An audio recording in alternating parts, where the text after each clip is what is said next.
In this explainer video, we'll explore the online resources available to help you with Express, as well as covering an introduction to troubleshooting. When using Express, your first point of reference should be the online help documentation. Featuring chapters on every aspect of working with Express software, the online help also has a useful reference section covering things like productivity and tips to help with your workflow, including keyboard shortcuts. Here you'll find helpful tips on how to copy fixtures and devices, and advice on entering times, as well as system limits. This section also describes how Express Control behaves at startup. The help is also a great resource for projects using integration.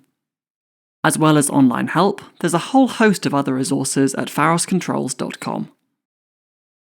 The Express pages cover the products and key features, and in the support area, you'll find software downloads, the online help, hardware datasheets, and installation manuals, as well as a schematic tool to help illustrate your system. We'd particularly like to highlight Express tips and tricks. This growing library of articles covers new features, new product support, and articles which focus on interesting programming solutions with step-by-step instructions. Finally, let's cover some system health checks you can carry out yourself to help familiarise you with some easy troubleshooting techniques. The LEDs on the controller provide an indication of the status of the controller, including power, I/O activity, and output status.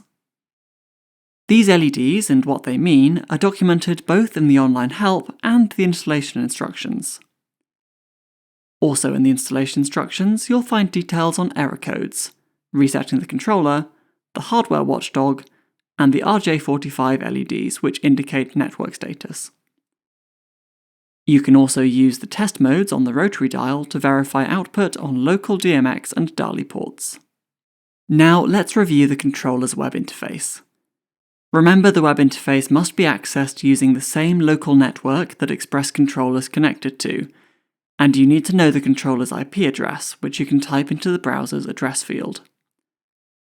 Alternatively, a laptop running Express will discover Express Control in the software and provide a shortcut to easily access the web interface. If you're troubleshooting unexpected behaviour or playback, the home page will indicate whether the controller's clock is set to the correct time and date, if there's a project loaded, and what firmware the controller's running. Look at the controller's uptime to discover when it last rebooted and why. The Log tab shows activity since the last reboot, depending on log level, with a lot of potentially useful information shown. You can use the filters to select just what you need to see.